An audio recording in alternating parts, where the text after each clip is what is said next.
বিশ্বনবী ছাড়া কিয়ামতের ময়দানে কেউ আমাদের জন্য সুপারিশ করতে পারবে না। পাগল হয়ে যাব আমরা। সূর্যটা মাথার কাছে, ক্ষুধায় তৃষ্ণায় জিহ্বাটা কুকুরের মতো বের হয়ে ঝুলতে থাকবে, মাথার মগজগুলো গলে গলে নাকের ছিদ্র দিয়ে কানের ছিদ্র দিয়ে বেয়ে বেয়ে পড়তে থাকবে।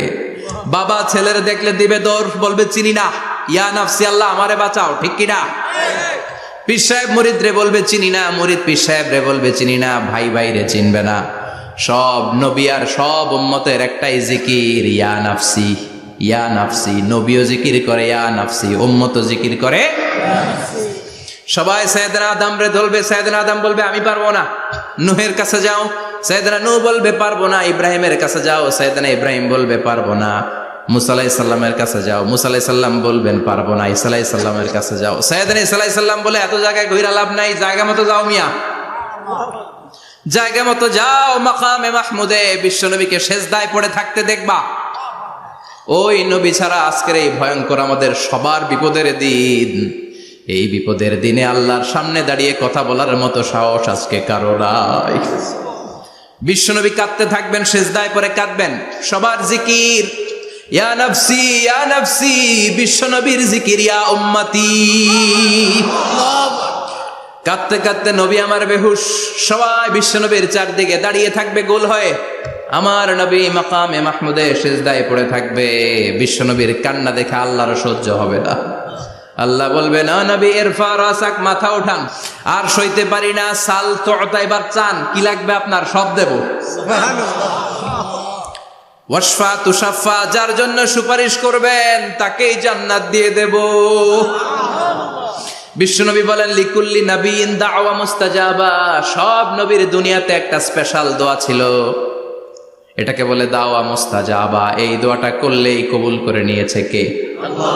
সব নবীর ওই দোয়াটা দুনিয়াতেই করেছেন, শুধুমাত্র কেবলমাত্র বিশ্বনবী তার স্পেশাল দোয়াটা আজ পর্যন্ত এখন পর্যন্ত করে নাই।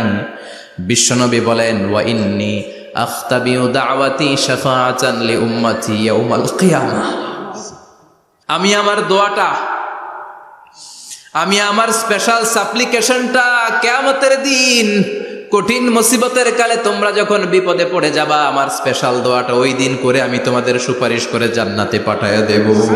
ও নবী, আপনি গোটা বিশ্বের জন্য রহমত, শুধু মানব গোষ্ঠীর জন্য না, শুধু দানব গোষ্ঠীর জন্য না, জিনদের জন্য না, প্রাণীকুলদের জন্য না, শুধু ফেরেশতাদের জন্য না, গোটা বিশ্বের জন্য বিশ্বনবীকে রহমত বানিয়ে পাঠিয়েছে কে?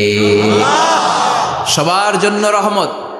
খোশ মেজাজের মানুষ ছিলেন, নরম দিলের মানুষ ছিলেন।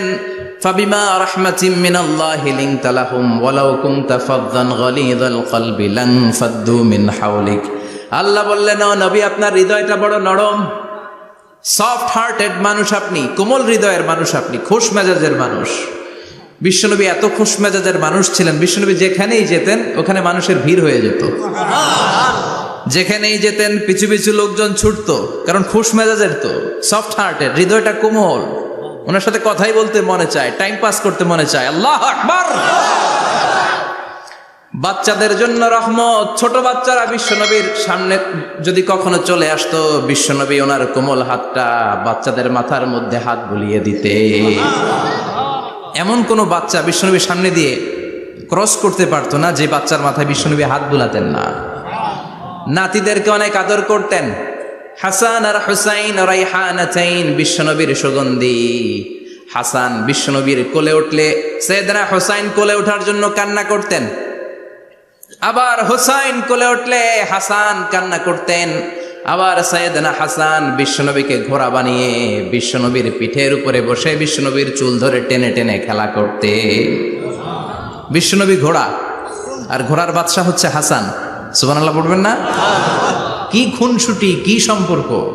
স্ত্রীদের সাথে ভালো আচরণ, কম্প্যানিয়ন্স যারা আছে সাথীদের সাথে ভালো আচরণ, সবার সাথে ভালো আচরণ, সবার জন্য রহমত। এজন্য আল্লাহ বললেন ওয়ামা আরসালনাকা ইল্লা রাহমাতাল লিল আলামিন, I have sent you as a mercy for the entire universe. ও নবী, আপনি সবার জন্য রহমত, আপনি সবার জন্য কল্যাণ।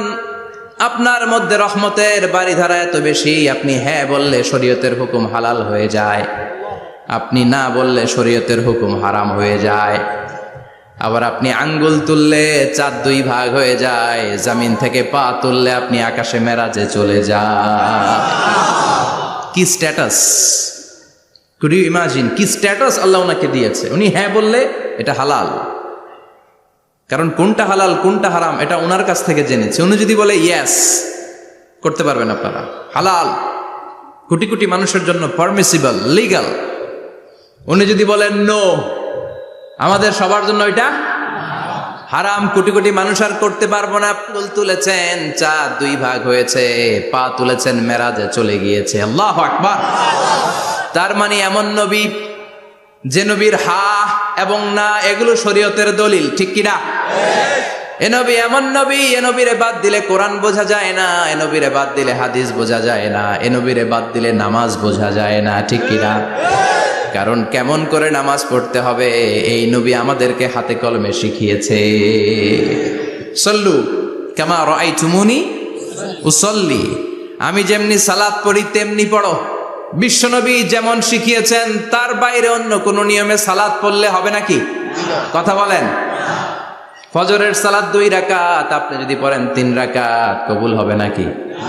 4 রাকাত পড়লে, 6 রাকাত, 12 রাকাত এরকম পড়লে মায়ের আসানা নাই, কবুল হবে না।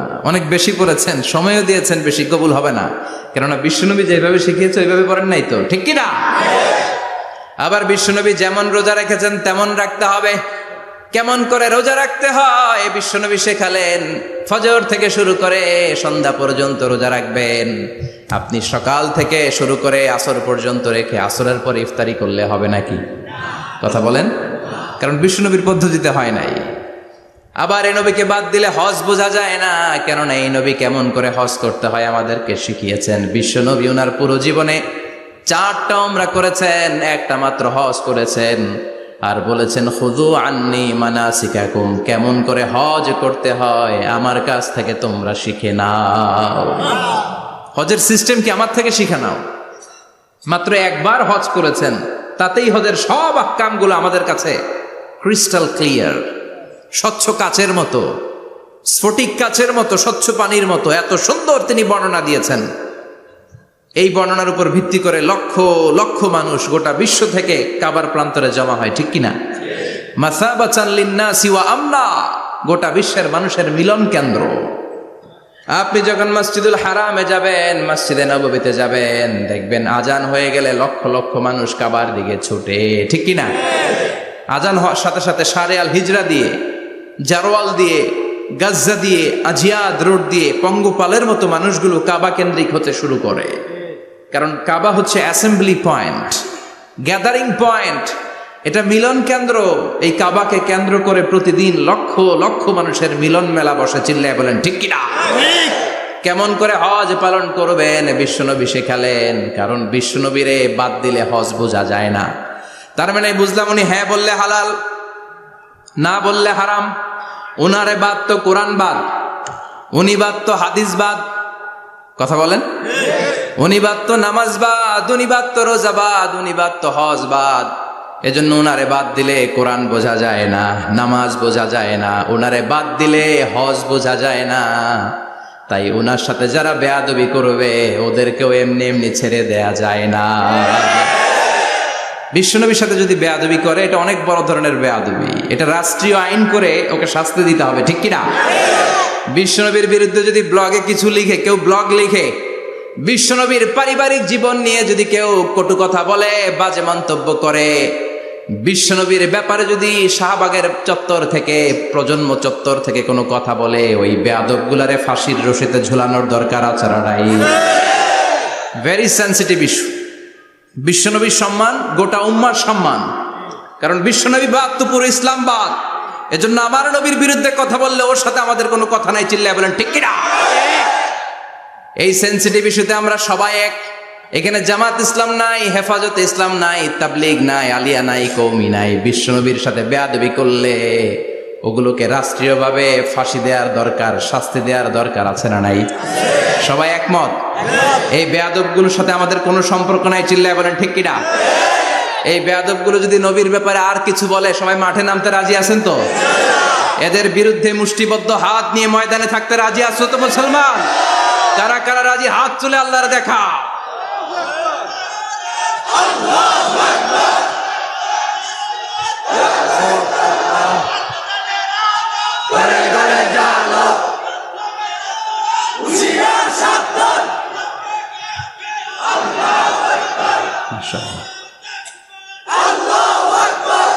আল্লাহ তুমি কবুল করো। বিশ্বনবীর ভালোবাসা যেন আমরা অন্তরে রাখতে পারি, তুমি তৌফিক দাও। বিশ্বনবীর অনুসরণ এবং ভালোবাসা ছাড়া আল্লাহকে পাওয়া যাবে? আল্লাহকে যে পাইতে চায় হাজরাতের অনুসরণে, আরশ কুরসি লৌহ কালাম না চাইতে পেয়েছে সে, হাজরাতের অনুসরণে আরশ কুরসি লৌহ কালাম না চাইতে পেয়েছে সে। সুবহানাল্লাহ পড়েন। এজন্য আল্লাহ বললেন, নবী আপনাকে আমি গোটা বিশ্বের মানুষের জন্য রহমত করে পাঠালাম, আবার আপনার চরিত্রটা গোটা বিশ্বের মানুষের জন্য আমি মডেল করে দিলাম। আল্লাহু আকবার। ওয়া ইন্নাকা লাআলা খুলুকিন আযীম। ও নবী, চমৎকার একটা চরিত্রের উপরে আমি আপনাকে প্রতিষ্ঠিত রেখেছি। And verily you are on a very good standard of character. ও নবী, আপনার চরিত্রটা বড় সুন্দর। আপনার চরিত্রের মতো গোটা বিশ্বের কারো চরিত্র হতে পারে? পা থেকে মাথা পর্যন্ত বিশ্বনবীর চরিত্রে একটা কালো দাগ বসানোর মতো ক্ষমতা কারো আছে নাকি? কারণ বিশ্বনবীর চরিত্র হলো কোরআনের চরিত্র। মা আয়েশাকে বলা হলো, মা আমাদের পেয়ারা নবীর চরিত্র কেমন ছিল আমাদেরকে বলে শোনান। মা আয়েশা বললেন, ও সাহাবীরা, বিশ্বনবীর চরিত্র ছিল কোরআনের চরিত্র। কানা খুলুকুহু আল কোরআন। বিশ্বনবীর চরিত্র ছিল কোরআনের চরিত্র। পুরো কোরআনে 30 পারাতে থিওরিটিক্যালি যা বলে শোনানো হয়েছে, বিশ্বনবীর জীবনীতে চরিত্রে প্র্যাকটিক্যালি ওই সব কিছু করে দেখানো হয়েছে। পুরো কোরআনে 30 পারাতে থিওরিটিক্যালি যা বলা, বিশ্বনবীর চরিত্রে প্র্যাকটিক্যালি সেটা করে দেখানো। সুবহানাল্লাহ বাড়িতে যে বলেন। আবার বিশ্বনবীর আরেক স্ত্রী উম্মে সালামা বলতেন, ইনদামা ইয়ামশি রাসূলুল্লাহ আলাল আরদি কাআন্নাল কুরআনা ইয়ামশি আলাইহি। যখন বিশ্বনবী রাস্তার উপর দিয়ে হেঁটে যেত, মনে হয় কোরআন শরীফটা রাস্তার উপর দিয়ে হেঁটে হেঁটে যায়। কোরআনুল কারীম রাস্তা দিয়ে হেঁটে হেঁটে যাচ্ছে, মনে হচ্ছে যে এটা বিশ্বনবী নয়, এটা জীবন্ত কোরআন। পড়েন আল্লাহু আকবার। এজন্য এই নবীকে আল্লাহ এমন স্ট্যাটাস দিয়েছেন, পৃথিবীর কোন নবীকে তেমন স্ট্যাটাস দিয়েছে নাকি? এই নবীকে আল্লাহ এমন মর্যাদা দিয়েছে, গোটা বিশ্বের কাউকে এমন মর্যাদা দিয়েছে নাকি? এমন কিছু গুণাবলী, ক্যারেক্টারিস্টিক্স আল্লাহ বিশ্ব নবীকে দিয়েছে, পৃথিবীর কোন নবীকে সেগুলো দেয় নাই। সুবহানাল্লাহ। খুশি না বেজার? খুশি তো সবাই। কি দিয়েছেন, কি স্পেশাল এক্সট্রা স্ট্যাটাস আল্লাহ তাআলা বিশ্ব নবীকে দিয়েছেন আমরা শুনি। এক নাম্বার স্ট্যাটাস হলো সাহিবু শাক্কি সাদর। বিশ্ব নবীর সিনা চাক হয়েছে, পৃথিবীর কোন নবীর সেটা হয় নাই। সুবহানাল্লাহ। 2 বার হয়েছে এটা বিশ্ব নবীর জীবনে। হালিমাতুস সাদিয়ার বাড়িতে যখন দুধ পান করতে গিয়েছিল তখন হয়েছিল, আবার মেরাজের রাতে হয়েছিল। উম্মে হানির ঘর থেকে চলে সাইয়েদনা জিবরাইল বিশ্বনবীকে হাতিমে কাবায় শুইয়ে দিলেন। এরপর গলার নিচ থেকে শুরু করে নাভি পর্যন্ত বুকটা কেটে ফেললেন, বিশ্বনবীর হৃদয়টাকে বের করলেন, জামজামের পানি দিয়ে ধৌত করলেন, আবার পেটের ভেতরে হৃদয়টাকে ঢুকিয়ে দিলেন। দিস ইজ কল্ড শাক্কে সাদার। উর্দু ফার্সিতে বলে সিনা চাক, ইংরেজিতে বলে ওপেন হার্ট সার্জারি। সুবহানাল্লাহ পড়বেন না? আমাদের অনেকের ওপেন হার্ট সার্জারি হয় না, গলা থেকে নাভি পর্যন্ত কাটা, সেলাই করে দিলে আবার বাঁচে। এটা বিশ্বনবীর সিনা চাক থেকে আবিষ্কার হয়েছে। পড়েন আল্লাহু আকবার। যে সমস্ত সাহাবারা বিশ্বনবীকে খালি গায়ে দেখেছে, উদম গায়ে দেখেছে, তারা বর্ণনা করেছে 2টা কাপড় মাঝখান দিয়ে সেলাই করলে যেমনি দাগ দেখা যায়, আমরা বিশ্বনবীর গলা থেকে নাভি পর্যন্ত এরকম সেলাইয়ের দাগ দেখতে পেয়েছি। শাক্কুস সাদর, special status of the last Messenger Muhammad সাল্লাল্লাহু, আর কোন নবীকে আল্লাহ এটা দেয় নাই। খুশি না বেজা? আবার উনি হলেন সাহিবুল মেরাজ, ওনার মেরাজ হয়েছে, আর কোন নবীর হয়েছে নাকি? কথা বলেন। বিশ্বনবীর হৃদয়টা বড় ভাঙা, কলিজার টুকরা স্ত্রী খাদিজা নাই, যাকে সবচেয়ে ভালোবাসতেন, সবচেয়ে প্যার করতেন, যাকে মাহাব্বাত করতেন। এবং সাইয়েদাতুনা খাদিজার জন্য বিশ্বনবী মা আয়েশাকে ধমকও দিয়েছেন। সাইয়েদাতুনা খাদিজার কথা যখন বিশ্বনবী বলে বেড়ায় মা আয়েশার কাছে, খাদিজার কথা বললে মা আয়েশা বলতেন, ও নবী, কোন জাহিলি যুগে এক বুড়ি মহিলার সাথে আপনার বিয়ে হয়েছিল, মরে গিয়েছে, কবরে শুয়ে আছে। ওই মহিলার পরে কত সুন্দরী সুন্দরী নারীরা আমরা আপনার ঘরে আসলাম, তারপরে ওই বুড়ির কথা আমাদেরকে বলেন কেন? ওই বুড়ির কথা শোনান কেন? বিশ্বনবী রেগে গেলেন। সাইয়েদাতুনা খাদিজাকে বুড়ি বলার কারণে বিশ্বনবী মা আয়েশার চোয়ালটা এইভাবে চেপে ধরেছে। কোনোদিন স্ত্রীর গায়ে হাত তোলেননি, শুধু এই একবার খাদিজাকে বুড়ি বলার কারণে মা আয়েশার থুতনি চেপে ধরেছিলেন। আল্লাহু আকবার। আবার বিশ্বনবী বলতেন, রুজিকতু হুব্বাহা, খাদিজার ভালোবাসা আল্লাহ আমার হৃদয়ে ঢুকিয়ে দিয়েছে। আবার বিশ্বনবী দোয়া করলে বলতেন, ও আল্লাহ, ওই কিয়ামতের ময়দানে যেদিন বন্ধু বন্ধুরে চিনবে না, বাবা ছেলেরে চিনবে না, মা তার মেয়েরে চিনবে না, পীর সাহেব মুরিদরে চিনবে না, মুরিদ পীর সাহেবরে চিনবে না, ওই কঠিন দিনে যেন আমি আমার কলিজার টুকরা খাদিজারে ভুলে না যাই। ওই কঠিন দিনে আমি যেন আমার খাদিজারে চিনতে পারি। সুবহানাল্লাহ। তার মানে ভালোবাসা বেশি না কম? সাইয়েদাতুনা খাদিজা ইন্তেকাল করলেন, জাবালে হাজুনের পাশে ওনার কবর। যারা হজ উমরা করতে গিয়েছেন দেখেছেন না, মক্কা একটা কবর আছে, এটা মাকবারাতুল মা'লা, মা'লা, কিন্তু এটারে বাংলাদেশিরা বলে জান্নাতুল মুআল্লা। কি বলে? এটারে জান্নাতুল মুআল্লা বলবেন না, কারণ এই কবরস্থানে অনেক কাফির মুশরিকেরও কবর আছে, তো ওদের কবরস্থান কি জান্নাত হতে পারে? এটাকে মাকবারা বলবেন। মাকবারা মা'লা বা মুআল্লা, আর মদিনায় হচ্ছে মাকবারাতুল বাকিয়া। মুআল্লা কবরস্থান মক্কায়, আর বাকি কবরস্থান মদিনায়। এর পাশে বিশাল এক পাহাড়, হেরেম শরীফ থেকে দেখা যায় জাবালে হাজুন, এর পাদদেশে বিশ্বনবী নিজ হাতে সাইয়েদাতুনা খাদিজাকে কবর দিয়েছেন। কবর দিয়ে সবাই চলে যায়, বিশ্বনবী যায় না, দাঁড়িয়ে দাঁড়িয়ে কাঁদতে লাগলেন। সাইয়েদনা আবু বকর বলে, নবী চলেন ঘরে ফিরে যাই। বিশ্বনবী বললেন, তুমি যাও, আমি যাব না। যেই মহিলাটাকে এইমাত্র কবর দিলাম সাধারণ মহিলা না, আমার বিপদের দিনের সঙ্গিনী খাদিজা। আজীবন আমাকে ছাতার মতো শেল্টার দিয়েছে, সমস্ত সম্পদ আমার পায়ের সামনে বিছিয়ে দিয়েছে রে আবু বকর।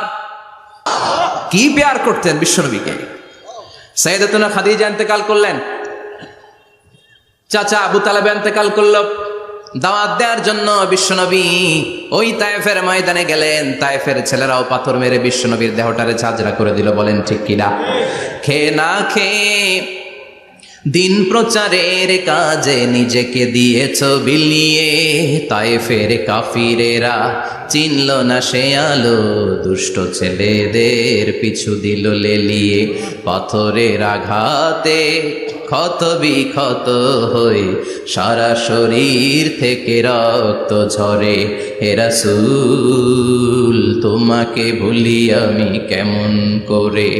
হে রাসূল, তোমাকে ভুলি আমি কেমন করে? ঠিক না?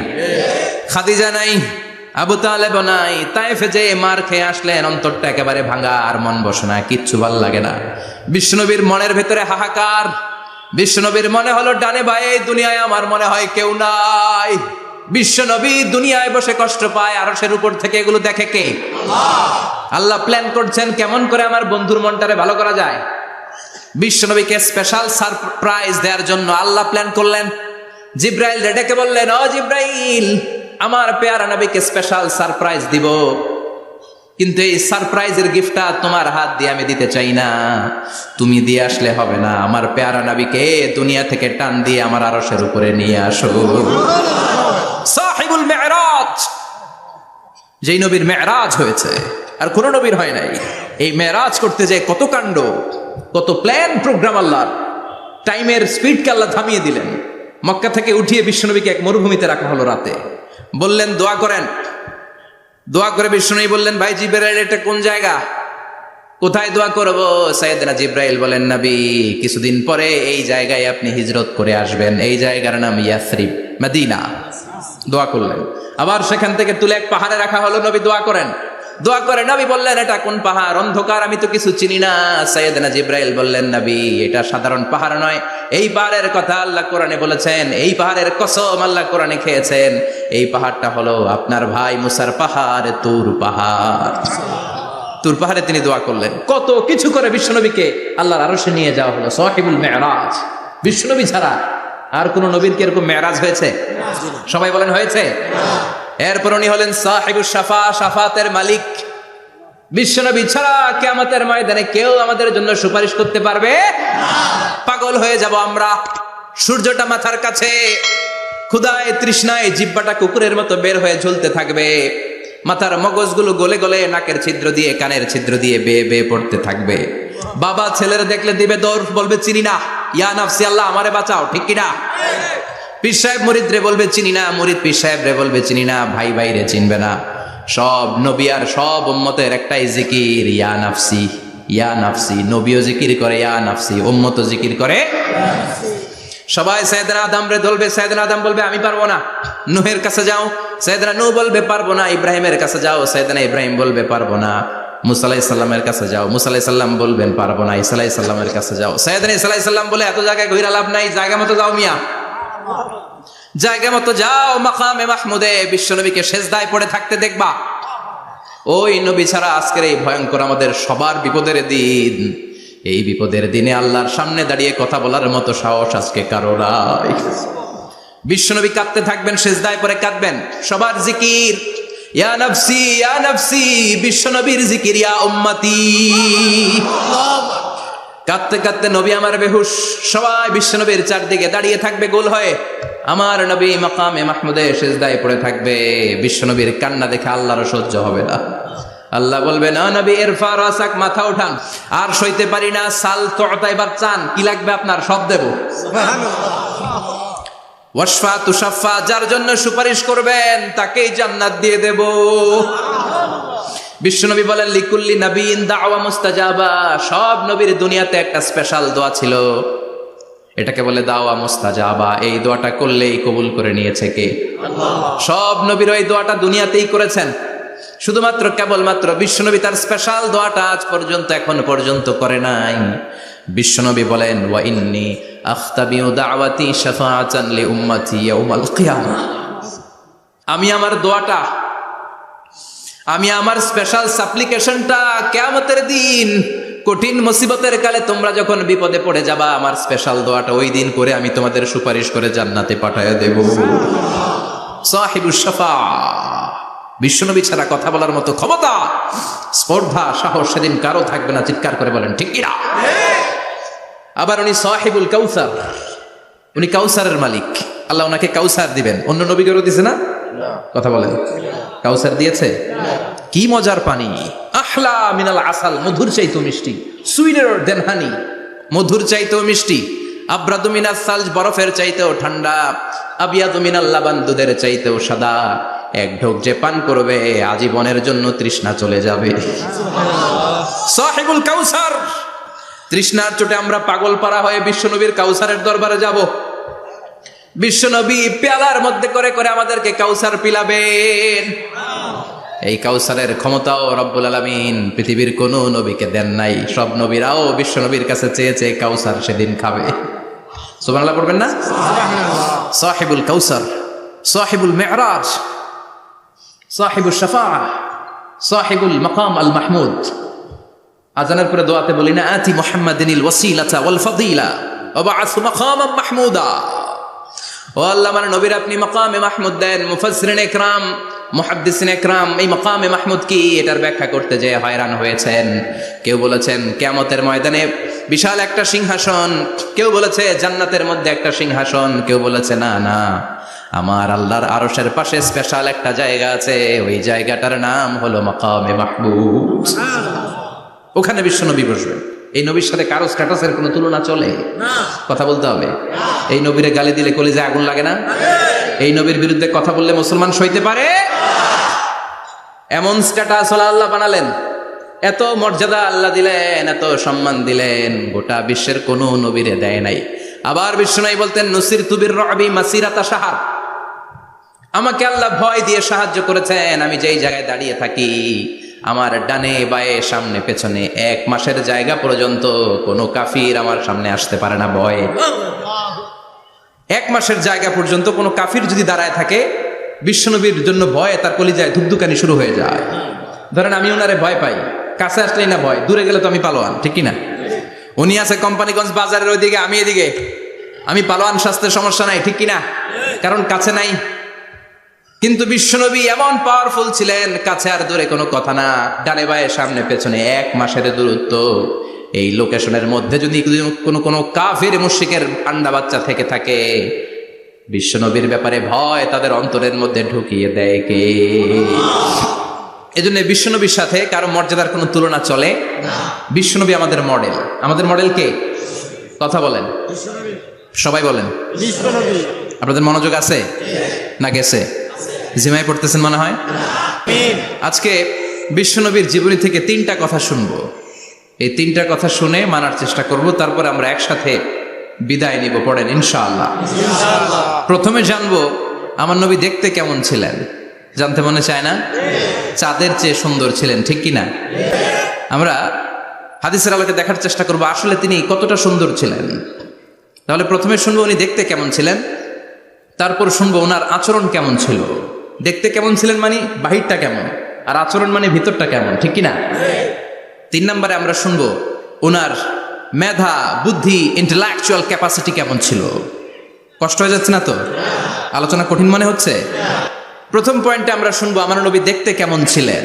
বিশ্বনবী ঈসা ইসলাম দেখতে অনেক সুঠাম একজন মানুষ ছিলেন, শক্তিশালী একজন পুরুষ ছিলেন, অসাধারণ একজন পার্সোনালিটি ছিলেন, ঠিক কিনা? উনি এত শক্তিশালী ছিলেন, বিশ্বনবী বলতেন আমার ডান হাতের ভেতরে আল্লাহ জান্নাতের 40 জনের শক্তি ঢুকিয়ে দিয়েছে।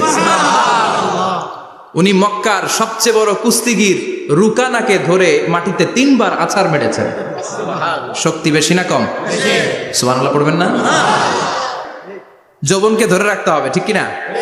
কারণ যুবকরা যদি ভালো পথে চলে, ভালো থাকবে বাংলাদেশ। যুবক যদি পথ হারায়, হায় হায় করবে বাংলাদেশ, ঠিক কিনা? যুবকদের মধ্যে আছে প্রাণ ঢালা শক্তি আর উচ্ছ্বাস। তাদের গায়ের রক্ত গরম, তারা চাইলে অনেক কিছু করতে পারে। বিশ্বনবী যখন যুবক একটা সংগঠন করেছিলেন, নাম হালাফুল ফুদুল। হালাফুল ফুদুল করেছিলেন। ওনার বয়সের 15-20 বছরে সবাইকে এক প্ল্যাটফর্মে নিয়ে এসেছেন, হাতে হাত রেখে শপথ করেছেন, দে টুক অ্যান ওথ, কোনো টেন্ডারবাজি চলবে না, চাঁদাবাজি চলবে না, মাস্তানি চলবে না, ইফটিজিং চলবে না, মেয়েদের ওন্না ধরে টানাটানি চলবে না, খাদ্যে ভেজাল চলবে না, ওজনে কম চলবে না, অন্যায়গুলো সমাজ থেকে দূর করে দিতে হবে। চিৎকার করে বলেন ঠিক কিনা? এজন্য যুবকরা যদি ইসলাম মানে ভালো থাকবে বাংলাদেশ, যুবকরা যদি কোরআন মানে নিরাপদে থাকবে আমার লাল সবুজের পতাকা। বিশ্বনবী সাল্লাল্লাহু আলাইহি ওয়াসাল্লাম অলওয়েজ ফিট থাকতেন। ওয়া কানা কাফফুহু আলিয়ানু মিনাদ দিবাজ। বিশ্বনবীর হাত, এই হাতের তালু রেশমের কাপড়ের চেয়ে বেশি সফট ছিল। Softer than silk, softer than silk, সিল্কের চাইতেও বেশি সফট। সিল্কের কাপড় চিনেন না? জর্জেটের কাপড় ধরতে কোমল লাগে, মোলায়েম লাগে। বিশ্বনবীর হাতের তালু এর চাইতেও মোলায়েম। এই জন্য এই মোলায়েম হাত যদি কেউ মুসাফা করার সুযোগ পাইতো, কেউ আর হাত ছাড়তে চাইতো না। আর বিশ্বনবীর অভ্যাস ছিলেন, বিশ্বনবী কারোর সাথে মুসাফা করলে, যার সাথে মুসাফা করেছেন উনি হাত টেনে না নিলে বিশ্বনবী ওনার হাত টেনে নিতেন না। আল্লাহু আকবার পড়বেন না? কি অসাধারণ ব্যক্তিত্ব ছিল। হাতের তালু ছিল সফটার দেন সিল্ক। ওয়া কানা রাবাআতাম মিনাল কওম লাইসা বিত-তাবিল ওয়ালা বিল কাসীর। বিশ্বনবী দেখতে একজন মাঝারি গড়নের লোক ছিলেন, খুব লম্বাও না, খুব খাটোও না। খুব বেশি লম্বাদেরকে ভালো লাগে? কথা বলে তাকাইতে গেলে টুপি পরে যাওয়ার সম্ভাবনা আছে। খুব খাটো যারা, এদেরকেও কিন্তু দেখতে অতটা ভালো লাগে না। বিশ্বনবী ছিলেন ব্যালেন্সড, মাঝারি ধরনের। লাইসা বিত-তাবিল ওয়ালা বিল কাসীর। কিভাবে আল্লাহ চুজ করেছেন ওনার প্যারা হাবিবকে, পড়েন সুবহানাল্লাহ। ওয়া কানা আযহারাল লাউন, ফর্সা রঙের মানুষ ছিলেন, ব্রাইট কালার। কি কালার? Bright colour. বিশ্বনবী ছিল ব্রাইট কালার, ফর্সা রঙের মানুষ। কতটা সুন্দর ছিলেন! অনেকে বলে সাইয়েদনা ইউসুফ আলাইহিস সালাম বেশি সুন্দর। না না, বিশ্বনবী সাইয়েদনা ইউসুফ আলাইহিস সালামের চেয়ে অনেক গুণ বেশি সুন্দর ছিলেন। বিশ্বনবী বলতেন আনা মালিহুন ওয়া আখি ইউসুফু সাবিহুন। আমি বিশ্বনবী মালিহ। আলেম যারা আছেন উত্তর দেন আরবিতে। মিলহুন মানে কি? লবণ। তার মানে মালিহ মানে লাবণ্যময়। বিশ্বনবী লাবণ্যময় সুন্দর ছিলেন, আর ইউসুফ আলাইহিস সালাম সাদা সুন্দর ছিলেন। এদিকে লাবণ্যময়, এদিকে সাদা, কোনটা ভালো লাগবে? কথা কন। তার মানে বিশ্বনবীর গায়ের স্কিন ছিল ব্রাইট কালার, ফর্সা রঙের মানুষ ছিলেন, মাঝারি সাইজের মানুষ ছিলেন, সিক্স প্যাকের মানুষ ছিলেন। ওয়া কুবিদা ওয়া লাইসা ফি রাসিহি ওয়া লিহিয়াতিহি 20 শাআরা বাইদা। ইন্তেকালের আগে দাড়ি আর চুল মিলে 20টা দাড়ি চুলের বেশি পাকে নাই। সুবহানাল্লাহ পড়বেন না?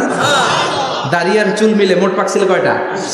অনেকে বলে হুজুর স্বপ্নের ব্যাখ্যা দেন, কি স্বপ্ন দেখেছেন? তিনি বললেন, আমি স্বপ্নে দেখেছি একজন লোক আল্লাহ রাসূলের কবর থেকে উঠে এসেছে। তাই নাকি? উনি জানতে চাচ্ছে যেটা আল্লাহ রাসূল কিনা। আমি বললাম, চেহারা কেমন দেখেছেন? বলে, হুজুর আমি দেখলাম ধবধবে সাদা দাড়ি, ধবধবে সাদা চুল। তার মানে উনি কি আল্লাহ রাসূলকে দেখেছে? না, আল্লাহ রাসূলের ধবধবে সাদা চুল ছিল না, ধবধবে সাদা দাড়ি ছিল না। ইন্তেকালের আগে দাড়ি আর চুল মিলে পাকছিল কয়টা? কোম্পানিগঞ্জের ভাইয়েরা মনে থাকবে? দাড়ি আর চুল মিলে পেকেছিল কয়টা? কেমন করে পাকবে? উনি তো জাইতুনের তেল মালিশ করতেন। সুবহানাল্লাহ। এজন্য আল্লাহ কসম করে বললেন, ওয়াত-তিনি ওয়াজ-জাইতুনি ওয়া তুরি সিনিন ওয়া হাদাল বালাদিল আমিন। তিন ফলের কসম, জাইতুনের কসম। এই তিন জাইতুন যারা খাবে তাদের দাড়ি চুল সহজে পাকবে না। জাইতুন চিনেন? Olive oil. জলপাই আছে না, আরব দেশের জলপাইকে বলে জাইতুন। তামবুতু বিদ্দিহিনি ওয়া সিবগিল লিল আকিলিন। এটার অনেক কাজ। এটা খাওয়া যায়, মালিশ করা যায়, আবার এই জাইতুনের ডাল ভেঙে মেসওয়াকও করা যায়। বলেন ঠিক কিনা? বিষ্ণু বলতেন, নি'মাস সিওয়াকিয়া জাইতুন। জাইতুনের ডালের মেসওয়াক কতই না চমৎকার মেসওয়াক। ফাইন্নাহা সিওয়াকি ওয়া সিওয়াকুল আম্বিয়া মিন ক্বাবলি। কেননা জাইতুনের ডাল আমার মেসওয়াক, আর আমার আগে যত নবী দুনিয়া এসেছে সব নবীরা জাইতুনের ডাল দিয়ে মেসওয়াক করেছে। এই জাইতুনের তেল আপনারা বাজারে পাবেন। অলিভ অয়েল বলে জিজ্ঞেস করলে দিয়ে দিবে। কি অয়েল? এটা দাড়িতে মাখলে দাড়ি পাকে না, দেরিতে পাকে। চামড়ায় লাগালে ম্যাসেজ করলে চামড়ার ভাঁজগুলো পড়বে না, আপনার স্কিন সুন্দর থাকবে। বিশ্বনবী এটা মাখতেন, এজন্য দাড়ি আর চুল তেমন একটা পাকে নাই। আওয়াজ করে পড়তে হবে, আল্লাহু আকবার। তুলুশ শাআর ইলা শাহমাতাইল উযুন। এবার শুনি বিশ্বনবীর চুল কেমন ছিল। বিশ্বনবীর চুল মাঝে মাঝে এই কানের লতি বরাবর আসতো। ইলা শাহমাতাইল উযুন মানে বড় চুল রাখতেন। হেয়ার কাটটা ছিল লং হেয়ার কাট, মাঝে মাঝে কানের লতির মাঝামাঝি, আর কখনো কখনো কাঁধ বরাবর। ইলাল মানকিবাইন, তিন সিস্টেমে রাখতেন। কানের মাঝ, কানের লতি, কাঁধ বরাবর। ইয়াংরা মহা খুশি যে বড় চুল রাখার দলিল পাইছে।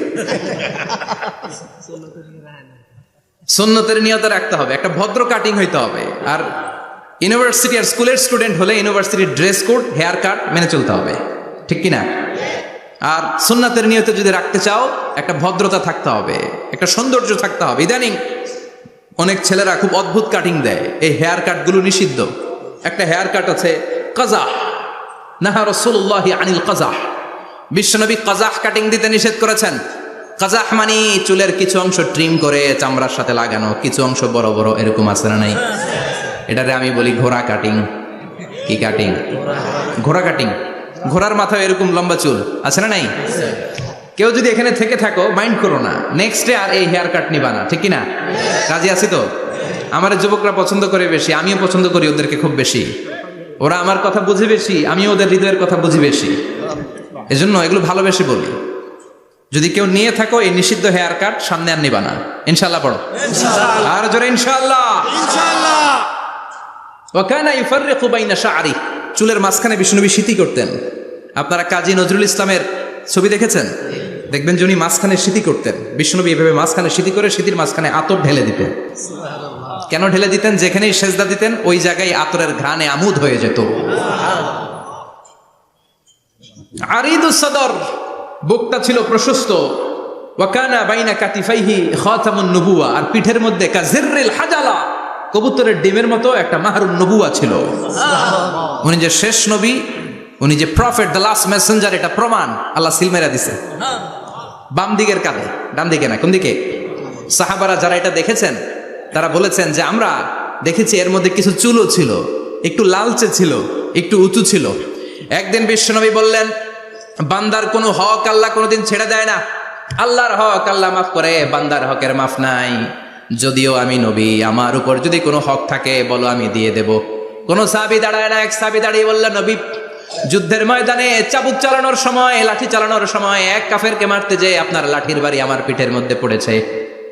আপনি যেহেতু এই কেসাসটা আদায় করতে চান, আপনার পিঠে আমি লাঠির বাড়ি মেরে এটারে শোধবোধ করে দিতে চাই। সাইয়েদনা ওমরে ফারুক হাতের জামা এরকম পড়তে শুরু করছে, আয় এদিকে আয়, তোরে শোধবোধ করাই। বিশ্বনবী বললেন, ওমর রাখো, এটা বান্দার হক, মিটাতে দাও। বিশ্বনবী বললেন, আসো তুমি এসে আমার পিঠে লাঠি দিয়ে চাবুক দিয়ে বাড়ি মারো। সাহাবী বলে, ও নবী, তখন দুর্ভিক্ষের সময়ের যুদ্ধ ছিল, আমাদের গায়ে জামা ছিল না। যখন আপনি আমার চাবুকটা পিঠের মধ্যে মেরেছেন, আমার পিঠে তখন জামা ছিল না।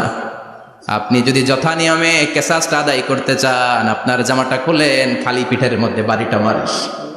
এবার ওমরে ফারুককে ধরে কে?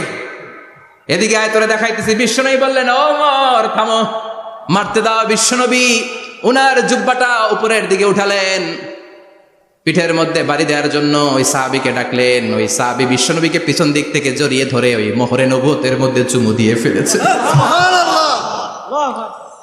সাহাবী বললেন, নবী গো, এই নাটক করার জন্য আপনি আমারে মাফ করে দিয়েন। আপনি বিশ্বনবী, উদম গায়ে আপনারে দেখা যায় না, খালি গায়ে আপনারে দেখা যায় না। শুনেছি আপনার পিঠের মধ্যে মোহরে নবুয়ত আছে, অনেক দিনের সাধনা, জল্পনা কল্পনা, আপনার মোহরে নবুয়তে আমার ঠোঁটটা আমি লাগাবো। আপনার মোহরে নবুয়তের মধ্যে আমার ঠোঁটটা লাগিয়ে আমার ঠোঁটটারে আমি জাহান্নাম থেকে পরিত্রাণ করাবো। এজন্য প্ল্যান প্রোগ্রাম করে এতক্ষণ আপনার জামাটা খুলতে বলেছি। আপনার উপরে আমার কোনো হক নাই, আমার আব্বা মা, আমার সম্পদ, আমার জীবন আপনার জন্য কোরবান গো নবী। বিশ্বনবীর পিঠে বাম দিকে খাতামুন নবুয়া ছিল, মাহরে নবুয়া। কোন বর্ণনা এসেছে উনি এই মাহরে নবুয়া দিয়ে পিছন দিকে দেখতেন। বিশ্বনবী যখন নামাজ পড়তেন উনি বলতেন, ইস্তাকিমু ওয়া'তাদিলু ইয়ারহামুকুমুল্লাহ, কাতার সোজা করো, ফাঁকা জায়গা বন্ধ করে দাও, কারণ আমি সামনে যেমনি দেখি পেছনেও তেমনি দেখি। অনেকে বলেন বিশ্বনবী পেছনে দেখতেন এই মাহরে নবুয়াতের জায়গাটা দিয়ে, এটা ছিল বিশ্বনবীর behind CC camera, behind close circuit camera. আল্লাহু আকবার। বিশ্বনবী ছাড়া কোন নবীর পিঠে এরকম মাহরে নবুয়া ছিল নাকি? কথা বলেন। এজন্য ওই নবীরে গালি দিলে সহ্য হয়? কথা বলেন, সহ্য হয়? আবিয়াদুল ইবতাইন, বগল ছিল শুভ্র সাদা। আমাদের বগল কি সাদা? দুর্গন্ধ, কুৎসিত, কালো, তাই না? বিশ্বনবীরটা কালো? কথা কন, শুভ্র সাদা। আমরা দোয়া করি এভাবে। বিশ্বনবী মাঝে মাঝে দোয়া করতে করতে, বৃষ্টির জন্য যখন দোয়া চাইতেন, আরাফার ময়দানে যখন দোয়া চাইতেন, দোয়া করতে করতে হাতটারে উপরের দিকে করতেন। সবাই এরকম হাত তোলেন, সবাই হাত তোলেন। বিশ্বনবী মাঝে মাঝে আবেগের চোটে এইখান থেকে হাতটা এই জায়গায় নিয়ে যেতেন। সুবহানাল্লাহ। বিশ্বনবী যখন হাত আবেগের চোটে উপরের দিকে উঠাতেন, বিশ্বনবীর বগল দেখা যেত। সাহাবারা বলতেন, হাত্তা ইয়ারা বায়াদু ইবতাইহি, এই সুযোগে আমরা দেখতাম ওনার বগলটা ধবধবে সাদা, কোনো দাগ ছিল না। মুস্তাওয়াল জাবিন, প্রশস্ত ললাট ছিল। আসাম্মুল আনফ, খাড়া নাক ছিল। বিষ্ণুবীর নাক কিন্তু বোচা ছিল না, এরকম চ্যাপটা নাকরে আপনারা কোম্পানিগঞ্জে কি বলেন? চাকমা, কি নাক? হ্যাঁ, বুসা, নাক বুসা বা বোচা। বিষ্ণুবীর নাক এই চাকমা স্টাইলে নাক ছিল না, খাড়া ছিল, খাড়া নাক ছিল। সুবহানাল্লাহ পড়ো।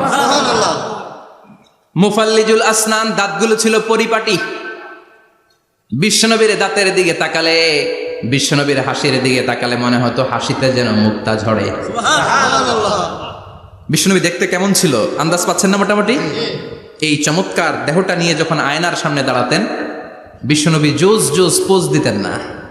এখনকার ছেলেপেলেরা বলে আয়নার সামনে দাঁড়াইয়া দেই জোস জোস পোজ, আছে না নাই? বিশ্বনবী জোস জোস পোজ দিতেন না। বিশ্বনবী আয়নার সামনে দাঁড়িয়ে বলতেন, আল্লাহুম্মা হাসানতা খালকি ফাহসিন খুলুকি, ও আল্লাহ, আমার চেহারাটা যেমনি আপনি সুন্দর বানিয়েছেন, আমার হৃদয়টারেও সুন্দর করে দেন। What a attitude, what an attitude! কি অ্যাটিটিউড ছিল ওনার! আমরা আয়নার সামনে সেজে পড়ে দাঁড়ালে চুলকে সাইজ করি, পাং করি, স্টাইল করে, ডিজাইন করি। বিশ্বনবী সুন্দর চেহারাটা নিয়ে যখন আয়নার সামনে দাঁড়াতেন বলতেন, আল্লাহ, আমার চেহারাটা যেমনি সাদা, হৃদয়টারেও সাদা করে দেন। কিছু মানুষ আছে চেহারা সাদা, হৃদয় কালো, আছে না নাই? কিছু মানুষ আছে চেহারাটা কুচকুচে কালো, অন্তরটা সাদা, এমন মানুষও আছে না নাই? বিশ্বনবীর ভেতরও সাদা বাহিরও সাদা, সুবহানাল্লাহ। আর এই সুন্দর সাদা দেহ নিয়ে আয়নায় দাঁড়িয়ে পড়তেন, আল্লাহ চেহারা যেমনি সুন্দর চরিত্রটাও সুন্দর করে দেয়। এজন্য আয়নার সামনে দাঁড়িয়ে এই দোয়ার দরকার আছে না নাই? পড়তে রাজি আছেন? মনে থাকবে না মাহফিল শেষ ভুলে যাবেন? মনে থাকবে? আয়নার সামনে আপনি যখন দাঁড়াবেন, আপনার স্ত্রী যখন দাঁড়াবে, আপনার বাচ্চারা যখন দাঁড়াবে, বলে দিবেন বাবা আয়নার সামনে দাঁড়ানোর দোয়া পড়ো। কত অসাধারণ দোয়া! পড়েন আওয়াজ করে আমার সাথে, আল্লাহুম্মা হাসানতা খালকি ফাআহসিন খুলুকি, আল্লাহুম্মা হাসানতা খালকি ফাআহসিন খুলুকি। এর মানে আল্লাহ আমার চেহারাটা করেছো সুন্দর, আমার আচরণ আমার চরিত্রটাও সুন্দর করে দাও। চিৎকার করে পড়ে না আমিন। তাহলে বিশ্বনবীর ব্যাপারে 3টা কথা আমরা শুনবো বলেছিলাম, প্রথমটা শুনে ফেলেছি। মানে উনি দেখতে কেমন ছিল, উনি দেখতে কেমন ছিল, এর মধ্যে আমাদের আমলের কিছু নাই, শুধু বর্ণনা করা আর শোনা আর বিশ্বনবীকে ভালোবাসা, ঠিক কি না? কারণ উনার না খাড়া, আমার তো খাড়া নাও হইতে পারে। উনি সুন্দর, আমি তো শ্যামলা হইতে পারি, কারণ এটা আল্লাহর দেয়া পরীক্ষা, ঠিক কি না? দ্বিতীয় পয়েন্ট থেকে আমাদের আমল শুরু। দ্বিতীয় পয়েন্ট ছিল বিশ্বনবীর আচরণগত বৈশিষ্ট্য। আমার নবীর বিহেভিয়ার কেমন ছিল, কন্ডাক্ট সিস্টেম কেমন ছিল, ম্যানার কেমন ছিল, মানুষের সাথে কমিউনিকেশনটা কেমন ছিল, ব্যবহারিক জীবনটা কেমন ছিল, এগুলো আমল করার দরকার আছে না নাই? কষ্ট হচ্ছে? কষ্ট হচ্ছে? মনোযোগ আছে তো? মনোযোগ আছে না গেছে? আমরা এবার শুনবো বিশ্বনবীর আচরণ কেমন ছিল। বিশ্বনবী যখন রাস্তা দিয়ে হাঁটতেন, ইয়ামশি হাউনান, বিনয়ের সাথে হাঁটতেন। ইয়ামশি হাউনান, রহমানের বান্দারাও বিনয়ের সাথে রাস্তা দিয়ে হাঁটে, ঠিক কিনা? وعباد الرحمن الذين يمشون على الأرض هونا وإذا خاطبهم الجاهلون قالوا سلاما। রহমানের বান্দারা যখন রাস্তা দিয়ে হাঁটে, বিনয়ের সাথে হাঁটে, তারা অহংকার প্রদর্শন করে না, মানুষের সাথে বিনয়ের সাথে রাস্তা দিয়ে হাঁটে। এজন্য রাস্তা দিয়ে যখন হাঁটবো বিনয়ের সাথে হাঁটবো। রাজি আছেন তো? নাকি অহংকার প্রদর্শন করে হাঁটবেন? বিশেষ করে যুবকেরা, 3-4 জন যুবক একসাথে হলে রাস্তায় ওদের আর কারো হুঁশ জ্ঞান থাকে না, পুরো দুনিয়াটাই মনে হয় দুনিয়াটাই আমার, আছে না নাই? না, মুরব্বীকেও সম্মান করবা, মহিলাদেরকে সম্মান করবা, তোমার জায়গায় তুমি হাঁটবা, ভদ্রভাবে হাঁটবা, ভদ্রভাবে হাঁটার দরকার আছে না নাই? উনি মুরব্বী, একদিন উনিও তোমার মতো যুবক ছিল, ঠিক কিনা? এই যে আমার কালো দাড়ি, আজীবন কালো থাকবে? কথা বলেন। উনার সাদা দাড়ি, ছোটবেলায় মনে সাদা দাড়ি নিয়ে আসছিল না? হ্যাঁ, উনিও একদিন তাগড়া যুবক ছিল, উনিও কোম্পানিগঞ্জ বাজারে দাঁড়ালে লোকজন তাকিয়ে থাকতো, ঠিক কিনা? তার মানে রং ধরা যৌবন জং ধরে শেষ। যৌবন সব সময় থাকে না, সার্টেন একটা পিরিয়ডের জন্য আল্লাহ দিয়েছে। এজন্য যুবক ভাইরা, তোমাদের রক্ত গরম, তোমাদেরকে বিনয়ী হতে হবে বেশি, ঠিক কিনা? রাজি আছো তো সবাই? বিশ্বনবী বিনয়ের সাথে হাঁটতেন। ওয়াকানা ইয়াতাবাসসাম, সবসময় মুচকি হাসতেন। কি করতেন? মুচকি হাসেন তো আপনারা? হাসেন না? মুচকি হাসবেন, কারণ মুচকি হাসতে পয়সা লাগে না। লাগে? মুচকি হাসি দেন তো একটা। এই যে সবার এখন মুচকি হাসি, পয়সা লাগছে? কথা কর। তাবাসসুমুকা ফি ওয়াজহি আখিকা সাদাকা, you would smile to your brother, it's a charity. তুমি তোমার ভাইয়ের দিকে তাকিয়ে যে মুচকি হাসবে, এত সদকা দেওয়ার সওয়াব হয়ে যাবে। বিশ্বনবী সব সময় মুচকি হাসতেন। হাসি 3 ধরনের, তাবাসসুম, দিহক, কাহকাহা।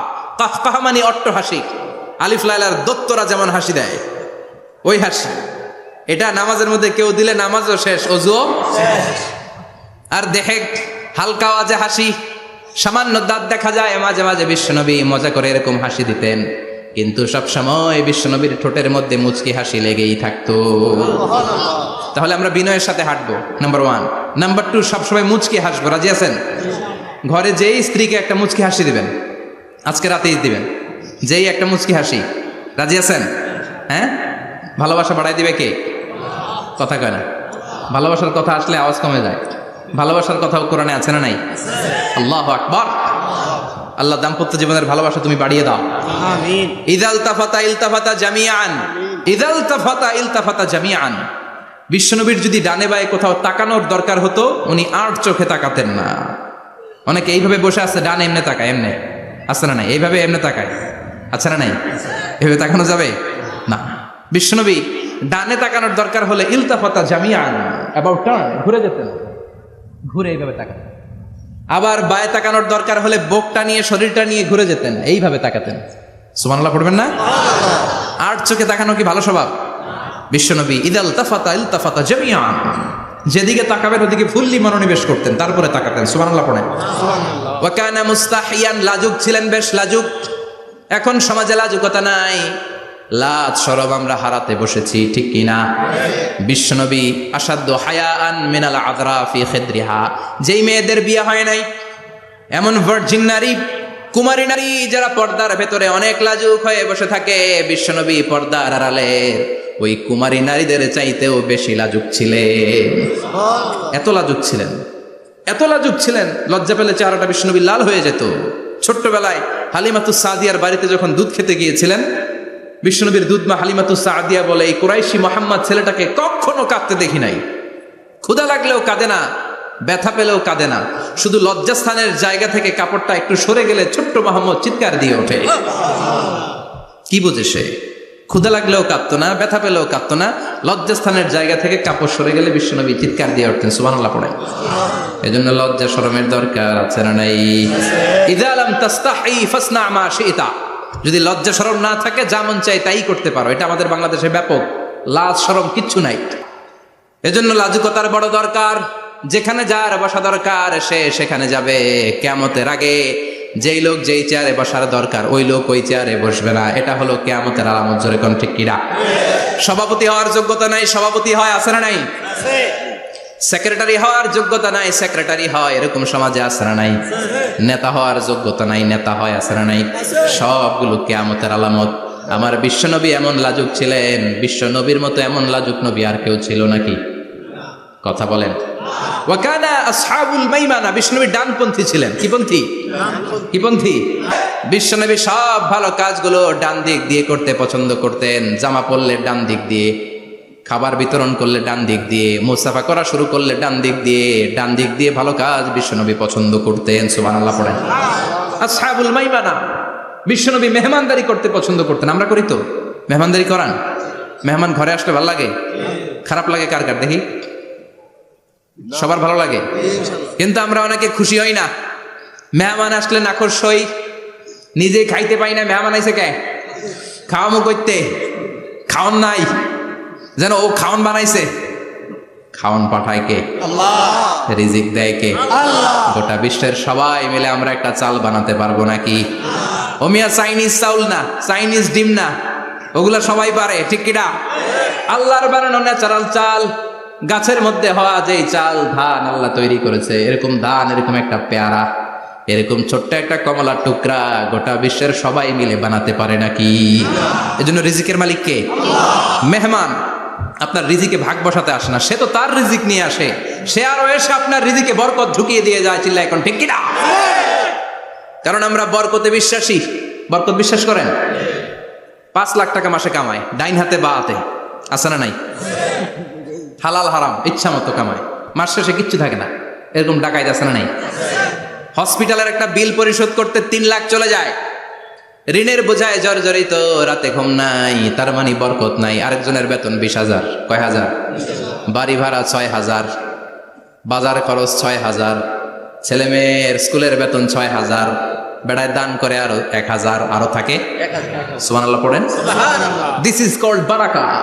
20,000-এর বেতনের ভেতরে বারাকা ছিল। 5 লক্ষ ইনকাম, 1 টাকাও নাই, ঠিক কিনা? এজন্য কোটি টাকার মালিক দেখলে মনে করবেন না অনেক সুখ। এই দুনিয়ার জীবনটা ধোঁকা, মোহাচ্ছন্ন হয়ে আছি আমরা। এটা ধোঁকা, এটা মরিচিকা, এটা চাকচিক্যময় একটা জায়গা। মৃত্যুর পর মনে হবে একটা দুঃস্বপ্ন ঘটেছিল আমার। বিশাল এক জগৎ পড়ে আছে সামনে। দুনিয়াটাই ধোঁকা, দুনিয়াটাই মোহের জায়গা। আমরা সবাই মোহাচ্ছন্ন হয়ে আছি। দুনিয়ার উদাহরণ হলো 3টা লাশ আর 4টা স্বর্ণের টুকরার সমান। আসল জীবন কবর থেকে শুরু হবে, কোন ঠিক কিনা? একদিন মাটির ভেতরে হবে ঘরে মন আমার, কেন বাঁধো দালান ঘরে মন আমার, কেন বাঁধো দালান ঘর, ঠিক কিনা? দুনিয়ার জীবন আসল জীবন না, এটা মরিচিকা, এটা ধোঁকা, এটা মোহ, এটা শয়তানের চাকচিক্য। আসল জীবন কবরের জীবন। আসল জীবন সামনে পড়ে আছে, জন্য বরকতে বিশ্বাস করি আমরা, ঠিক কিনা? ল্যান্ড ক্রুজার দাপিয়ে বেড়ায়, বড় বড় টাওয়ারের মালিক, অনেক সম্পদের মালিক। এটা দেখেই মনে করবেন না অনেক সুখে আছে, ঘরে যেয়ে দেখেন কোনো সুখ নাই। ঠিক কিনা? সাধারণত টাকা যার বেশি দুঃখ তার বেশি, টাকা যার কম সুখ তার বেশি। সুবহানাল্লাহ পড়েন। আল কানাআতু মিনাল ইসলাম। এজন্য আমার শ্রমিক ভাইয়েরা, আপনাদের এক পা জান্নাতে এমনি ঢুকে আছে। নামাজ পড়বেন, মা বাবার খেদমত করবেন, ইসলামের নিয়মগুলো মানবেন, দ্বিতীয় পাটাও জান্নাতে ঢুকায় দিবে কে? আর যারা কোটি কোটি টাকার পাহাড় বানিয়েছে, ওদের হিসাবের ফিরিস্তি অনেক বড়। বিশাল বাড়ির মালিক, ল্যান্ড ক্রুজার চালায়, সাবরোলেট চালায়, পোরশে, ফারারে, ল্যাম্বরগিনি চালায়, আছে না নাই? ঘরে সুখ নাই, রাতে ঘুম নাই, টেনশন আর টেনশন। 4টা ট্যাবলেট খেয়ে আধা ঘন্টা ঘুমাতে পারে না, এরকম ধনী আছে না নাই? সব ধনীরা আবার এক পাল্লায় মাইপেন না। মাথার ঘাম পায়ে ফেলে যেই ধনী ব্যবসায়ীরা বড়লোক হয়েছে, ওদের ঘরে ঠিকই শান্তি আছে। তার মানে টাকা যার বেশি ওষুধ তার বেশি, কিচ্ছু খেতে পারে না। দেখবেন ধনীদের খাবারের ডায়েটে থাকে ভেজিটেবলস আইটেম, ঠিক কিনা? এমনি হজম হয় না, আবার ডাক্তারের কাছে গেলে বলে কিচ্ছু খাবেন না, খালি ঘাস খাবেন। কি খাবেন? মানে ভেজিটেবল খাবেন, সবজি খাবেন তো সুস্থ থাকবেন, আছে না নাই? ঘুম নাই, শান্তি নাই। এই যে কোম্পানিগঞ্জ বাজারের যারা কুলি মজুর শ্রমিক, এদের ঘুমে ঝামেলা আছে? কথা বলেন। ধনী পয়সাওয়ালা কোটিপতি, সে ঘুমের ট্যাবলেট খায়। ঘুমের জন্য যে ট্যাবলেট লাগে রিক্সাওয়ালা ওইটাই জানে না, ঠিক কিনা? হাজার কোটি টাকার মালিক হলে বাড়ি কিনা যায়, গাড়ি কিনা যায়, সুখ কিনা যায় না। কোম্পানিগঞ্জ বাজারে সুখ বিক্রি হয় এমন দোকান আছে নাকি? কথা কন, একটাও নাই। কি করলেন আপনারা?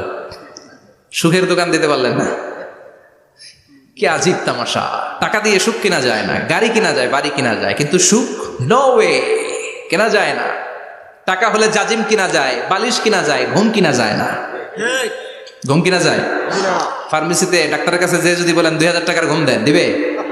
ডাক্তার কি বলবে? দূর মিয়া, আমারই ঘুম আসে না, তোমারে আমি ঘুম বিক্রি করবো। আচ্ছা না নাই? শ্রমিক ভাই, রিক্সাওয়ালাদের ঘুমের ঝামেলা নাই। যেখানে রাইত ওইখানে, যেখানে রাইত ওইখানেই কাই। ওর মাথা লাগতে দেরি বিছানায়, নাক ডাকতে দেরি হয়, ওর নাকের ডাকের আওয়াজে ট্রাকের ইঞ্জিনও ফেল, ঠিক কিনা? এজন্য আমরা বরকতে বিশ্বাসী। অল্প খাবো, অল্প পড়বো, অল্প জামাবো, অল্পের ভেতরে বরকত দিয়েছে কে? এজন্য মেহমান আসলে বিশ্বনবী খুশি হতেন। আমরাও মেহমান আসলে খুশি হব, রাজি আছি না নাই? সবাই রাজি? মেহমানদারি করাবেন তো? এরপরে বিশ্বনবী ইনসাফ করতেন। কি করতেন? ইনসাফ করতেন। বিচার করার সময় বিশ্বনবী ইনসাফ করতেন। গোটা বিশ্বকে ইনসাফ শিখিয়েছেন বিশ্বনবী। আমাদের দেশেও তো ইনসাফ হয় না? হাইকোর্টে, সুপ্রিম কোর্টে, গ্রাম্য সালিশে আছে? আছে? আহা, আহকামুল হাকিমিনের দরবারে সবগুলো বিচার আবার বসবে। চিল্লায় বলেন ঠিক কিনা? মিয়া, দুনিয়াতে বিচারপতি বিচারের রায় দেয়, ওই বিচারপতিরও বিচার আছে না নাই? সবচেয়ে বড় বিচারপতির নাম কি? বিশ্বনবী ইনসাফ করে গোটা বিশ্বকে দেখিয়ে গেলেন কেমন করে বিচার করতে হয়। বিশ্বনবীর কাছে কখনো বিচার আসলে বিশ্বনবী দুই পক্ষের কথা শুনে রায় দিতেন। পড়েন সুবহানাল্লাহ। সব সময় দুই পক্ষের কথা শুনে রায়। এখন কি দুই পক্ষকে সমান প্রিভিলেজ দেয়া হয়? কথা বলেন। কারণ কোরআন দিয়ে বিচার হয় না। কোরআন দিয়ে বিচার হোক আমরা চাই কি চাই না? আমার সংসদ ভবনের ভেতরে কোরআনের আইন দিয়ে সংসদ ভবন কায়েম হোক আমরা চাই কি চাই না? সেনাবাহিনীর ভেতরে দরবার হলগুলোতে যখন আলোচনা বসে কোরআন মাঝখানে থাকবে, চিল্লায় বলেন ঠিক কিনা? দেশের সবগুলো ক্যান্টনমেন্টের ভেতরে কোরআন থাকার দরকার আছে না নাই? সবগুলো আদালতের ভেতরে কোরআন থাকার দরকার আছে না নাই? কোরআনের আইন অনুযায়ী আমার দেশের সব নিয়ম কানুন চলবে আমরা চাই কি চাই না? এই কোরআনের আইনের বিরুদ্ধে যদি কোনো আইন পাশ করা হয়, আমরা ওই আইনের বিরুদ্ধে চিৎকার করে বলেন ঠিক কিনা? আমরা এই কোরআনের জন্য সব বাজি রাখতে রাজি আছি।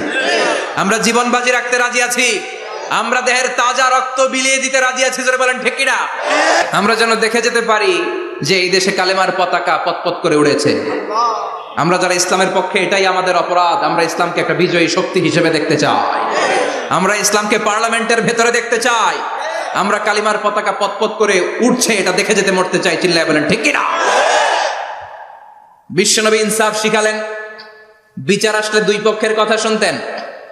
বিশ্বনবীর স্ত্রী সাউদা এসে বলে, নবী, আমি আপনার কুমারী বউ আয়েশার ঘরে তরকারি নিয়ে গিয়েছিলাম, ঝোল নিয়ে গিয়েছিলাম, কোন বর্ণনায় পায়েস নিয়ে গিয়েছিলাম।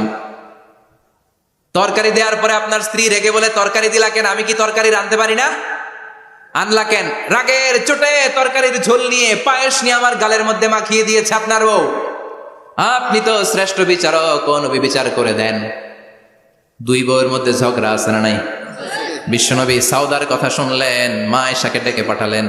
মা আয়েশারে বললেন, ও আয়েশা, আসলে এমনটা করেছো নাকি? মা আয়েশা বলে, নবী, তখন আমার মেজাজটা বড্ড গরম ছিল, রাগের মাথায় ঝোল নিয়ে আমি সাউদার মুখে লাগিয়ে দিয়েছি, আসলে কাজটা ঠিক হয় নাই, আমারে ক্ষমা করেন। বিশ্বনবী দুইজনের কথা শুনে ঠান্ডা হয়ে বসলেন। সুবহানাল্লাহ। একজনের কথা শুনে রায় দেয় নাই, ঠিক কিনা? দুইজনের কথা শুনে বিশ্বনবী বললেন, আমার আদালতের রায় হচ্ছে কিসাস, টিট ফর ট্যাট। যেমন করেছো তেমন, ঘুষি মারলে ঘুষি, গুতা মারলে গুতা, ঠেলা মারলে ঠেলা, আচ্ছা না নাই? সাউদাকে যেমনি তুমি পায়েস মাখিয়ে দিয়েছ, সাউদাও পায়েসের বাটি থেকে কিছু পায়েস নিয়ে আয়েশার গালে মাখো। সুবহানাল্লাহ পড়েন। সাউদাও বিশ্বনবীর রায় অনুযায়ী বাটি থেকে পায়েসের ঝোল নিয়ে মা আয়েশার গালের মধ্যে মেখে দিলেন। মা আয়েশা কি আর করবেন, হেসে দিলেন। সাইয়েদাতুনা সাউদাও হাসলেন, বিশ্বনবীও হাসলেন। আরশের উপর থেকে খুশি হয়ে গেল কে? আল্লাহ। এজন্য কোরআন দিয়ে যদি, কোরআনের নিয়ম দিয়ে যদি, বিশ্বনবীর শেখানো পন্থায় যদি বিচার হয়, ওই বিচারের মধ্যে ইনসাফ থাকবে, জুলুম থাকবে না। ওই বিচারের মধ্যে কোনো স্কাইপি কেলেঙ্কারি হবে না। আমাদের টেলিফোনের ফোনালাপ ফাঁস হয়ে যায়, স্কাইপি ফাঁস হয়ে যায়, অনেক ঝামেলা হয়ে যায়, আছে না নাই? এরপরেও জনগণের চোখ খোলে না। আল্লাহ তুমি চোখ খোলার তৌফিক দাও, সহি সমাজ দান করো, পড়ে না আমিন। বিশ্বনবী ইনসাফ করতেন। বনু মাখজুমিয়া গোত্রের এক মহিলা চুরিতে ধরা পড়ল।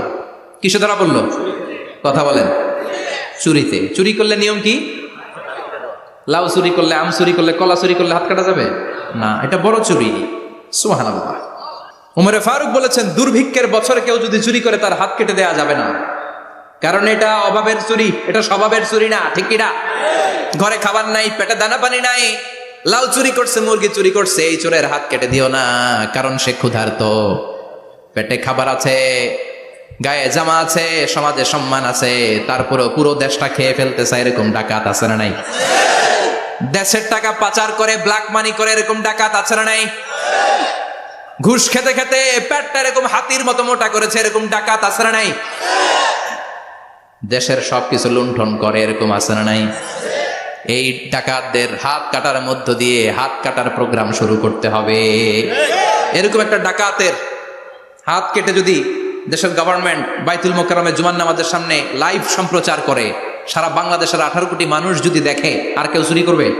চুরি করার আগে 3 বার লাভ দিবে, যেরকম, ঠিক কিনা? বনু মাখজুমিয়া গোত্রের এক নারী চুরিতে ধরা পড়ল। ভেরি প্রেস্টিজিয়াস এন্ড ডিগনিফাইড ফ্যামিলির মেয়ে। এলাকায় সম্ভ্রান্ত কিছু ফ্যামিলি থাকে না, এরকম বড় ফ্যামিলির মেয়ে। সব সাহাবারা বলল, এখন যদি নবী হাত কেটে দেয় মদিনাতে তো মারামারি হবে। ওসামা বিন যায়েদকে বলল, ওসামা, তুমি বিশ্বনবীর সবচেয়ে প্রিয় পাত্র, হুব্বু রাসূলিল্লাহ, তুমি যাও বিশ্বনবীরে বলো হাত যেন কেটে না দেয়। ওসামা যে বলে, নবী গো, সব সাহাবারা বলেছে এই মেয়ের হাত কাটলে মদিনায় ঝামেলা হবে, হাত কেটে দিয়েন না। এই কথা শুনে বিশ্বনবীর চেহারাটারে লাল করে দিল কে? আল্লাহ। বিশ্বনবী বললেন, ওসামা, কোত্থেকে এত বড় স্পর্ধা পেলি রে তুই ওসামা? এই আইনটা তো আমি বানাই নাই, আরশের উপর থেকে এই আইনটা নাজিল করেছে কে? আল্লাহ। ওসামা, এটা আল্লাহর আইন। কেমন করে আল্লাহর আইনে তুমি সুপারিশ করতে আসো? কোন বনু মাখজুমিয়া গোত্রের মেয়ে? ওই মেয়ে তো দূরের কথা, আমার কলিজার টুকরা ফাতেমাও যদি চুরি করে, আমি রামদা নিয়ে ফাতেমার ডান হাতটা এক কোপ দিয়ে কেটে দিতে 1 মুহূর্ত দেরি করব না রে ওসামা। জাস্টিস, ইনসাফ শিখে না। কেমন করে প্রতিষ্ঠা করেছে বিশ্বনবী, চিৎকার করে বলেন, ঠিক কিনা? এগুলো হচ্ছে বিশ্বনবীর অভ্যাস, আচরণ। বিশ্বনবী ধীরস্থির ভাবে কথা বলতেন, তাড়াহুড়ো করতেন না। সাহাবারা বলতেন, বিশ্বনবী যখন কথা বলতেন প্রতিটা শব্দ আলাদা করা যেত, প্রতিটা অক্ষর আলাদা করা যেত। আল্লাহু আকবার। আবার জরুরি কোনো কথা যখন বিশ্বনবী বলতেন, ওইটাকে 3 বার বিশ্বনবী রিপিট করতেন। কয়বার? 3 বার। কারণ জরুরি। কারণ কি? যেন না ভুলে যায়, ভুল যেন না হয়, 3 বার বলতেন। বিশ্বনবী একবার তাকওয়া নিয়ে ওয়াজ করতেছিলেন, আর বলছিলেন, তাকওয়া হা হুনা, হা হুনা, হা হুনা। তাকওয়া এইখানে, এইখানে, এইখানে। কয়বার বললেন? কারণ তাকওয়ার ওয়াজ কি? কম গুরুত্বপূর্ণ নাকি বেশি গুরুত্বপূর্ণ? তাকওয়া মানে কার ভয়? তাকওয়া মানে আল্লাহর ভয়। বিষ্ণুই বললেন তাকওয়া হা হুনা, তাকওয়া হা হুনা, তাকওয়া হা হুনা, তাকওয়া এই জায়গায়, তাকওয়া এই জায়গায়, তাকওয়া এই জায়গায়। যেহেতু এটা গুরুত্বপূর্ণ, বিষ্ণুনবী 3 বার ইঙ্গিত করে বলেছেন। সুবহানাল্লাহ। বিষ্ণুনবী বলেন না তাকওয়া হা হুনা, তাকওয়া এইটা। বলেন না তাকওয়া হা হুনা, তাকওয়া এইটা। বলেন না তাকওয়া হা হুনা, তাকওয়া এইটা। জুব্বায় তাকওয়া, দাড়িতে তাকওয়া, টুপিতে তাকওয়া বলে নাই। তাকওয়ার আসল জায়গা হলো হৃদয়। এজন্য যাদের হৃদয়ে আল্লাহর ভয় আছে তারা কোনোদিন পথ হারাতে পারে, তাদেরকে সিরাতুল মুস্তাকিমের উপর দায়েম রাখে কে? কি সুন্দর অভ্যাস ছিল বিশ্বনবীর, মানার দরকার আছে না নাই? বিশ্বনবীর আরেকটা অভ্যাস ছিল, বাসি খাবার খেতেন না, জানেন? বাসি খেতেন না, অল্প খেতেন, কিন্তু যেটা খেতেন ভালোটা খেতেন। অল্প খেতেন কিন্তু যেটা খেতেন ভালো খেতেন। মধু খেতে পছন্দ করতেন, কিন্তু মধুর মধ্যে দুর্গন্ধওয়ালা একটা মধু আছে না, মাগাফির। বুখারীতে লম্বা ঘটনা, ওইদিকে যাব না। এই মাগাফিরের মধু উনি খেতে চাইতেন না। ভালো সুগন্ধিওয়ালা মধু তিনি বিশ্বনবী খেতে পছন্দ করতেন। বিশ্বনবীর খাবারের তালিকায় সবচেয়ে পছন্দনীয় তালিকায় ছিল এই মধু। মধু খেতেন, দুধ খেতেন, খেজুর খেতেন, জব খেতেন, বার্লি খেতেন, ছাগলের বাজুর মাংস খেতে পছন্দ করতেন, সিনার মাংস। সুবহানাল্লাহ কইবেন না? What a choice! কি চয়েস ছিল বিশ্বনবী! বাজুর মাংস খেতেন। বিশ্বনবী লাউ খেতে পছন্দ করতেন, লাউ। রুম্মান ফল খেতে পছন্দ করতেন, রুম্মান মানে ডালিম। রুম্মান মানে কি? ডালিম খেতে পছন্দ করতেন। মাশরুম খেতে পছন্দ করতেন। সুবহানাল্লাহ পড়েন। মাশরুমের স্যুপ পাওয়া যায় না রেস্টুরেন্টে? বিশ্বনবী বলতেন আল কামআতু মিনাল মান্নি ওয়া মাউহা শিফাউন লিল আইন। এই কামআ মানে মাশরুম, ব্যাঙের ছাতা, এটা হলো মান্না সালোয়ার মতো দামি খাবার। আর এই মাশরুমের স্যুপ চোখের জন্য মহৌষধ। যাদের রাত কানা দিন কানা আছে, মাশরুমের স্যুপ খান, চোখ ভালো করে দিবে কে?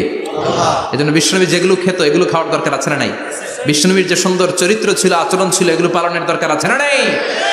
তাহলে বিশ্বনবীর 3টা কথা বলবো বলেছিলাম। প্রথম কথা ছিল দেখতে কেমন ছিল।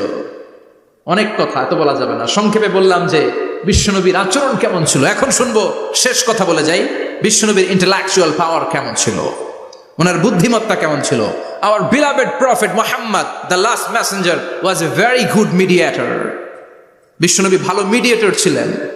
বিশ্বনবী ভালো মধ্যস্থতাকারী ছিলেন। ঝগড়া লাগলে মিলাই দিতে পারতেন চমৎকার।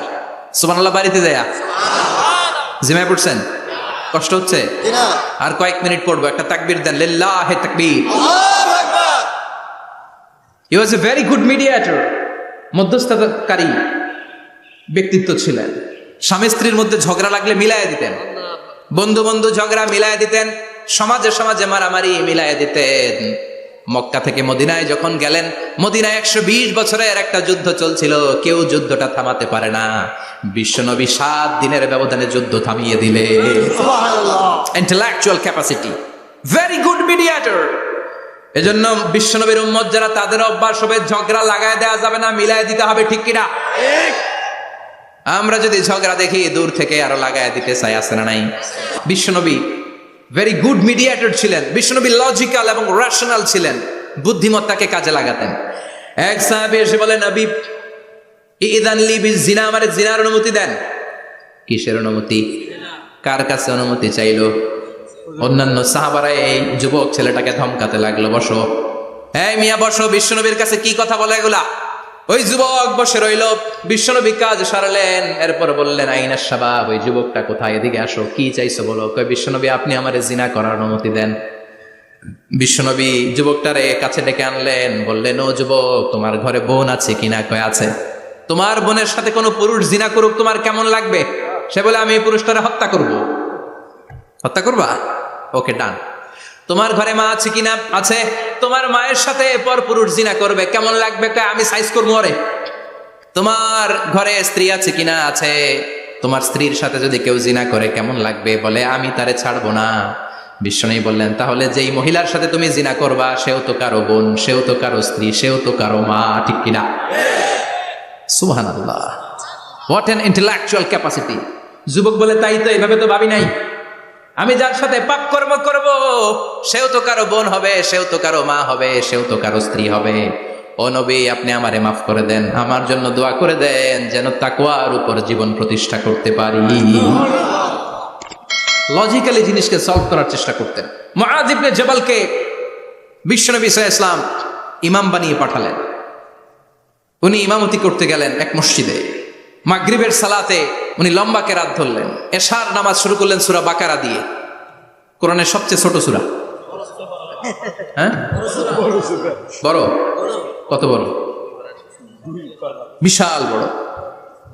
এখন ওই এলাকার মুসল্লিরা ছিল কৃষক মুসল্লি। এক কৃষক মুসল্লি সাহাবী নামাজের পেছনে দাঁড়ালেন, দেখলেন বাকারা দিয়ে দৌড়ছে, কেরাত শেষ হয় না।